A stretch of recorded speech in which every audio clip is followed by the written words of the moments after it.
बिस्मिल्लाहिर्रहमानिर्रहीम। अस्सलाम वालेकुम everyone. Welcome to Barkat academy online.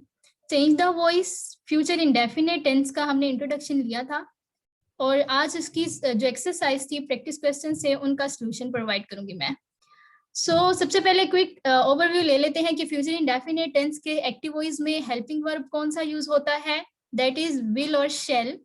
और उसमें जो फॉर्म ऑफ वर्ब यूज होती है वो फर्स्ट फॉर्म होती है और उसमें बाय का यूज नहीं होता। इसी तरह से अगर फ्यूचर इंडेफिनिट का पैसिव वॉइस बनाना हो तो पैसिव वॉइस के अंदर हेल्पिंग वर्ब होता है विल बी और शेल बी।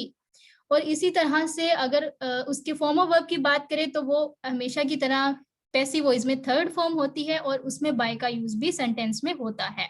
तो अब शुरू करते हैं। प्रैक्टिस क्वेश्चन नंबर 1 है हमारे पास, Rashid will paint the desk. ठीक है, तो सबसे पहले हम जुमले को ये देख लेते हैं कि ये एक्टिव वॉइस है या पैसिव वॉइस है। ठीक है, तो ये देखिए यहाँ पर आपको जुमले में बाय भी नजर नहीं आ रहा और जो इसकी फॉर्म है, फॉर्म ऑफ वर्ब है, वो है पेंट। ये थर्ड फॉर्म नहीं है। ठीक है, तो इसका मतलब है ना ही थर्ड फॉर्म है ना ही बाय है, तो इसका मतलब है ये पैसिव वॉइस नहीं है बल्कि क्या है, एक्टिव वॉइस है। अब ये कौन से टेंस का एक्टिव वॉइस है ये पता लगाना है। तो ये हमें कहाँ से, इसका मेन क्लू कहाँ से मिलता है, इसके हेल्पिंग वर्ब से, दैट इज विल। तो इसका मतलब है ये फ्यूचर का टेंस है हमारे पास। कोई विल का मतलब गा गी वगैरह होता है, सो विल जो है फ्यूचर के लिए होता है, तो ये फ्यूचर का कोई टेंस होगा। और पेंट जो है हमारे पास फर्स्ट फॉर्म है, तो विल शेल और फर्स्ट फॉर्म किसकी निशानी होती है, present in future indefinite tense की। अब फिर हमें पता चल गया कि ये फ्यूचर इंडेफिनिट का क्या है, एक्टिव वॉइस है, तो इसे हम पैसिव वॉइस में चेंज करेंगे। राशिद क्या है, सब्जेक्ट है, विल क्या है, हेल्पिंग वर्ब है, पेंट क्या है हमारे पास, main form of verb first form, the desk क्या है, ऑब्जेक्ट। तो आप जुमले को जब पैसिव वॉइस में स्टार्ट करेंगे तो द डेस्क से स्टार्ट करेंगे, ऑब्जेक्ट से। सो द डेस्क और इसके साथ जो हेल्पिंग वर्ब आएगा वो होगा विल बी, और थर्ड फॉर्म फिर पेंट की होगी पेंटेड बाय और राशिद। ठीक है, सेकेंड सेंटेंस है आपके पास, दे विल प्ले क्रिकेट। ठीक, यहाँ पे भी देखें, सबसे पहले ये हम तय करेंगे कि ये एक्टिव वॉइस है या पैसिव वॉइस है। तो यहाँ पे भी बाय का यूज नहीं हुआ, और इसी तरह से ना ही ये थर्ड फॉर्म है, खाली प्ले है, ये थर्ड फॉर्म प्लेड होती है। तो ये है हमारे पास फिर एक्टिव वॉइस। किसका एक्टिव वॉइस है, विल से पता चला किसी फ्यूचर का एक्टिव वॉइस है, और प्ले फर्स्ट फॉर्म है, तो फर्स्ट फॉर्म विद विल और शेल किसके अंदर यूज होता है, फ्यूचर इंडेफिनिट में। सो दे क्या हुआ, फिर सब्जेक्ट, विल है हेल्पिंग वर्ब, प्ले क्या है फर्स्ट फॉर्म ऑफ वर्ब, और क्रिकेट क्या है हमारे पास, ऑब्जेक्ट है। तो जब इसका पैसिव वॉइस बनाएंगे तो ऑब्जेक्ट से सेंटेंस को स्टार्ट करेंगे क्रिकेट से।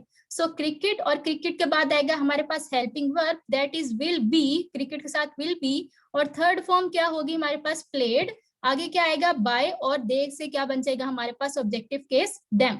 ठीक है, आगे चलते हैं, थर्ड सेंटेंस हमारे पास, These dresses will be stitched by Usma। ठीक है, अब यहाँ पर देखें, ये भी इसका भी पहले ये डिसाइड करेंगे कि ये एक्टिव वॉइस है या पैसिव वॉइस। तो ये देखिए यहाँ पर आपको सेंटेंस में बाय नजर आ रहा है, स्टिच्ड नजर आ रहा है, विल बी नजर आ रहा है। तो ये तीनों किसके मतलब ये डिसाइड करें कि बाय से पैसिव वॉइस है, थर्ड फॉर्म भी लगी हुई है, फिर विल बी भी है।